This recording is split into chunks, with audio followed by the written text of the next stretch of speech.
Lab 1 by Max Zieminski. So as an introduction, basically the purpose of this experiment is to determine the amount of excess charge on one piece of the clear charge tape.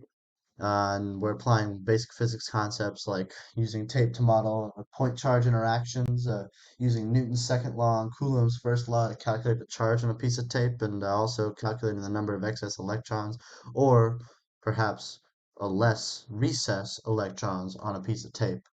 And Coulomb's law over here is this, with 1 over 4 pi epsilon naught being 9 times 10 to the ninth, and Newton's second law just being force equals mass times acceleration. So, as an introduction, the main results, the charge tapes basically repelled each other, and they were both positive. And there was a net quantitative charge on each that was 2.09 times 10 to the negative 8th coulombs. And they were both missing 1.3 times 10 to the 11th electrons each. So the coding model basically, each strip, the model was that we were modeling each strip as a point charge, and basically trying to see how things interacted at a microscopic scale using macroscopic things like tape.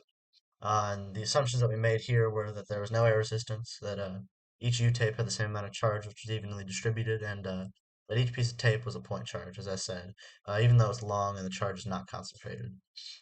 So to set up the tape, basically, first we make a handle, which is the U-tape. Then we tape the U-tape to another piece of tape. And what we do is rip that off real quickly to charge the tape. And after I tested if it was attracted to my hand, which it was. So continuing that idea, we also tested if it was attracted to a neutral book and a negatively charged pen. But it was also repelled by another piece of U-tape, so we know the U-tapes have the same charge. Um, and because it was attracted to negative and neutral thing, it must be positive. So that's how we made that conclusion. Then the experiment, basically what I did was the system was the two pieces of tape, and the surroundings were the rest of the room. And the initial conditions for this were that the two pieces of tape and the third piece of tape was stuck on the desk. And first, we took the piece of tape and stuck it on top of the one that was on the desk and ripped it off super quick. That basically created a net charge so that it either gained or removed electrons.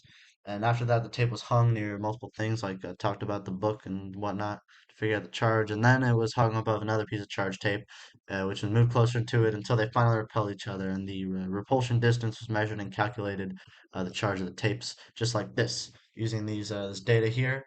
Basically, we took the force of gravity, which we know is mass times gravity, calculated that to be 0.00981 newtons. Then we take the tape's acceleration.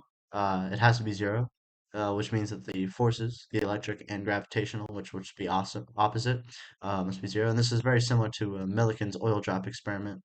Um, so then we took that calculation, basically plugged in the gravitational force. We know that it has to be equal to the electric force, which is this formula here, 9 times 10 to the ninth times the charge squared over the distance between them squared. And yeah, we knew that it had to be 2.09 times 10 to the negative eighth coulombs. And we also were able to calculate the number of electrons lost by the positively charged tape, which is the charge of the tape divided by the charge of an electron, which we now know that there is a deficiency of 1.3 times 10 to the 11th electrons. And using the tape area, which is the length times the width, which we measured, and also the area of the atom, which was given to us as 1 times 10 to the negative 10th, we know that the number of atoms on the charged tape is the tape area divided by the atomic area, which is 3.8 times 10 to the 17th atoms.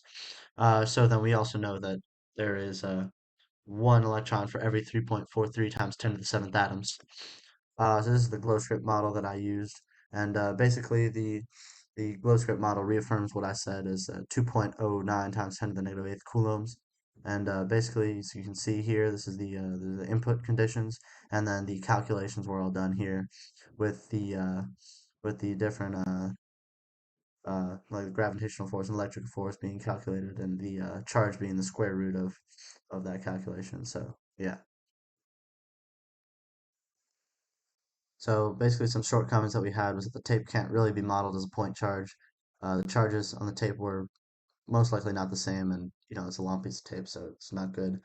But also, the scale only went up to the thousandth place, so any smaller weight would have been rounded up, and that's an error source. And there's also other error sources, such as me eyeballing the ruler to measure the distance between the two tapes, since I couldn't touch them, which only really measured millimeters, which is not super precise. But then also we had unequal charges on each tape, so that must have contributed somewhat.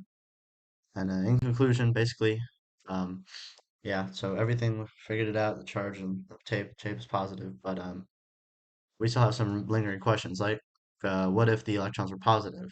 How would my observations have changed? Well, nothing would have changed because if the electrons were positive, then the net charge would just be negative and they would still repel each other. And why is it important to touch the charged tapes as little as possible? And what happens when I touch the tape? Well, every time I touch the tape, I take electrons from there, and